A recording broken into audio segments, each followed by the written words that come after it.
Hello there, and welcome back to another episode of the State of Decay 2 coverage series. I'm your host, Arky, and today's episode is a doozy.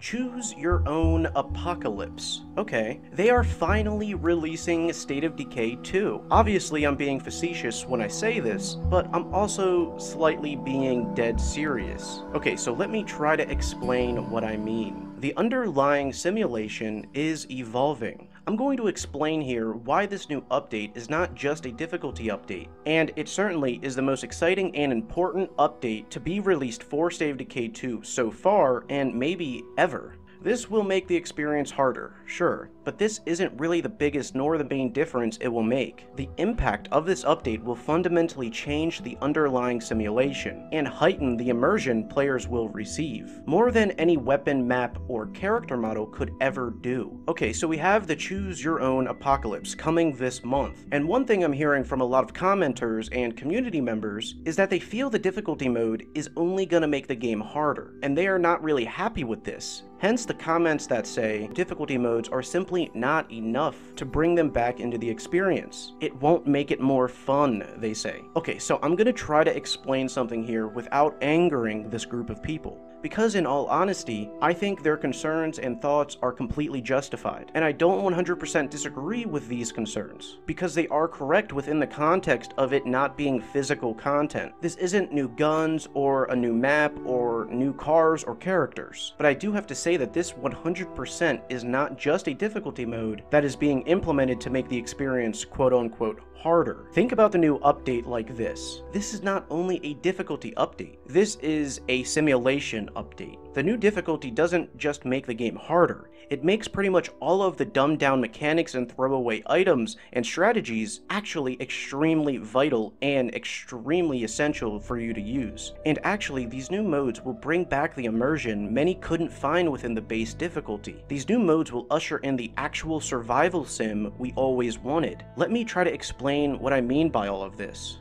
So there has been content packs added into the title in the past. The most interesting one to note is the Zed Hunter update. This update added 7 new crossbows, and in theory, this is awesome, because it's something we always wanted, but when implemented only within the base difficulty mode, the crossbows were nice, yes, but the main upside to using them was made pointless. The crossbow's main use is to take down Zeds silently and efficiently, but when you can just use a shotgun or assault rifle and not really have major consequences, why would you use the crossbows then? You could really be as loud as you want, and you're not gonna be met with anything you can't fight through. Choose Your Own Apocalypse fixes this issue 100%. Guns and all noises now have a larger sound radius. That is awesome and super important to keep in mind when you take shots with your firearms or crash your car or break down locked doors. But the radius is just one aspect. There will be more Zeds and more hordes you're going to be attracting, and they're going to be more difficult to kill. And in many cases, the hordes will be jug hordes or ferals, screamers, or bloater hordes. Also, don't forget that the new modes usher in a sensitive zombie detection AI. Now the Zed's detection is more sensitive, and the time they search and hunt for the sound's origins is much longer. These singular features actually feed into each other. Sounds now being louder and more effective feeds into the new AI variables that increase Zed detection, activation, and search time. Okay, so these singular features also feed themselves into the fundamental uses of items we have had and played with since launch. Before this update, killing Zed silently with crossbows or stealth attacks were cool, but completely unnecessary. But now, using these crossbows, or really taking your time in crouching and stealthily killing hordes and scavenging, will now be 100% necessary for your continued survival.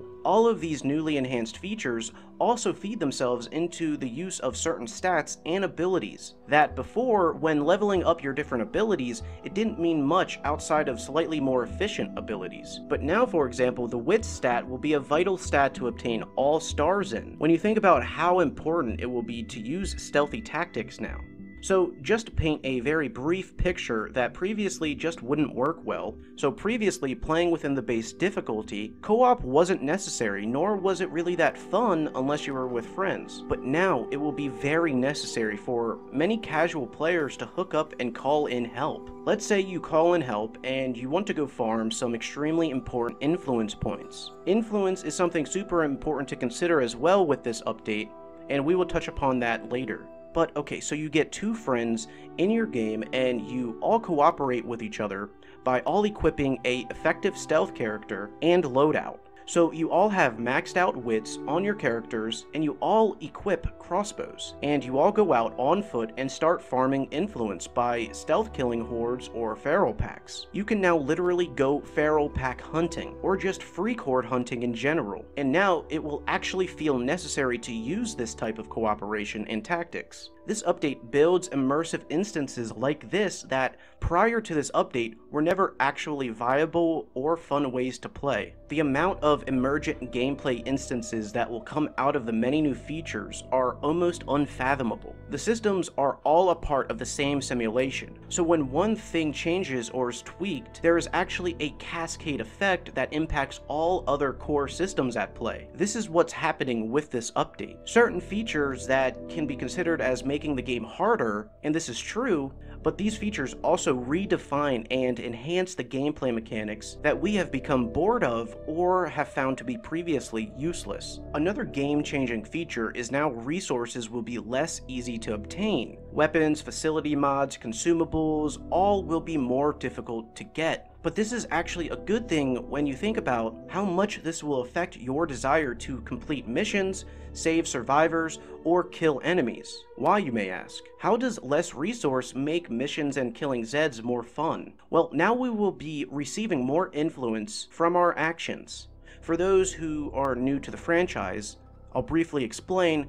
Influence is the currency given to you for completing ambient missions or doing actions like killing freak types or hordes. There are many ways to obtain influence, but now we will be rewarded with way more. Well, giving more players influence seems a little bit backwards if you're considering this just a difficulty update to make the experience harder. Yes, more influence may indicate a easier time, but this is so far from the truth. More influence feeds into the very fact that now that we are going to have a harder time finding gear and resource in buildings, this will make traders like Red Talon or the ambient traders way more important to trade with, and this makes the trading system in Save Decay 2 highly effective when obtaining special gear that will be vital to your survival. Within the new difficulty modes, all players are going to be farming influence way more than they're going to be farming looting locations. These singular features all feed into each other in so many ways. Remember the enclaves and their trading capabilities. Most players don't even bother checking daily what the enclaves have in store, because often they really only had essentials like meds, snacks, and lackluster gear, which could be easily obtained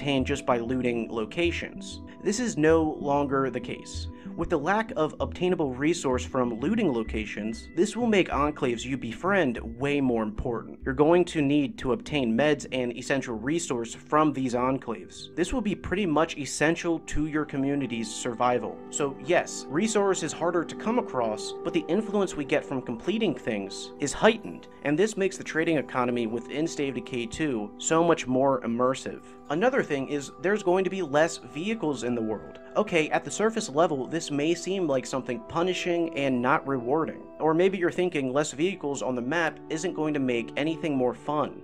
Well, once you think about all of the other features and how they will feed into the lack of cars, you start to realize that the cars you are able to obtain will now be way more important to take care of. There will be less vehicle essentials like gas or repair kits, and finding a vehicle upgrade kit that fits your specific vehicle will be way harder to obtain and equip. With less ability to fix your vehicles, you're going to be forced to take way better care of them. And you're also going to be forced to choose when and where you use your vehicles. This will stop you from always deciding to take out hordes or infestations by simply running over the Zeds. Vehicles explode very easily now. Taking out just 1 or 2 or 3 hordes could actually set your car on fire. Also, gas resource will be way more vital and harder to obtain, so this will force you to pick and choose when you drive your car. Players are going to find themselves on foot a whole lot more now, and with that, you're going to be wanting to use the stealth mechanic a whole lot more. Imagine you're on foot without an escape vehicle, and you're in the middle of a town on one of the maps. You choose to save gas, and instead you chose to walk to the mission or location. You then see a pack of ferals and a larger Zed horde approaching you. This emergent gameplay moment will be extremely intense. You crouch and hide in a bush or take shelter and let the Zeds and ferals pass, using the stealth to your advantage. These type of emergent gameplay moments will now actually happen and be possible. And now, if you don't use your brain, you will be in serious danger. These are all examples for what I mean when I say they are finally releasing State of Decay 2. All these previous systems that seemed lackluster or useless will now actually be viable and extremely important mechanics to consider, like stealth, or choosing to go on foot, choosing to use the crossbow instead of a firearm, farming influence so that you can get to the daily traders and obtain resource that you cannot obtain just by looting. I know some people are not going to be happy with what I'm about to say. This first year of the game's life was essentially a viability test and beta for the more realized experience we are about to obtain. The new modes are kind of ushering in the very thing I was explaining in our Breakdown 2.0 video. State of Decay 2, come the end of 2019, will be unlike the experience we have had in almost every single way. The title is actually getting the systems that we expected on day one, but the deal is that the first year was completely necessary for Undead Labs to build the player base and learn what works and what doesn't before they usher in these new modes that fundamentally change the experience into the zombie survival simulation experience we all initially envisioned. Every single feature coming into the game with Choose Your Own Apocalypse all have multiple gameplay implications, and they are all enhanced and tweaked to feed into the existing game mechanics that may have felt dumbed down or irrelevant to use in the past. The many systems we have played with and found boring or useless now all will have a whole new reason and essential use for them. The game's immersion is going to skyrocket to leaps we were previously convinced would never make it into this title. And this is also why I'm a little concerned with some players' initial pre-release thoughts on the modes. I don't think we can really see how monumentally important this update will be until we experience it for ourselves. Knowing all of this, I find the wait for Trumbull to be way more easy to accept. Without these fundamental gameplay changes, would we as a community really be happy with just new gear, weapons, characters, and a new map? If we're just going to be using all of these new pieces of content in a lackluster base experience that doesn't really enhance the gameplay. Yes, new items, character models, and maps will be awesome and necessary to the life of the player base and title, but until these new modes and new experience releases, any new piece of content only would be slightly mending a larger wound, and that wound is the lack of immersive and player choice driven experiences. Before the difficulty patch, it was forgivable. After the new modes and simulation changes, the lack of content will then be unforgivable. And I'm going to make a huge statement right now. The lack of content after the new update will be a long gone concern, because it is extremely clear that Undead Labs is planning very big things pertaining to content after the new modes release. It's clear their efforts on Trumbull Valley will be truly received and supported by the community now that the actual experience will live up to the name State of Decay. I have my own hopes and wishes that Undead Labs plans to support the title for the coming years, with regular content and regular updates. And I think with some certainty, after Choose Your Own Apocalypse releases, our concerns for the content will be confronted head-on by Undead Labs, and they will let us in on the plan for the title's remaining life. But we can really just hope for what may come. What do you guys think of all this? What is a feature that's being changed within the simulation that you think will feed into other gameplay mechanics? My example would be with the higher influence rate and lack of scavengeable resource, this will make traders an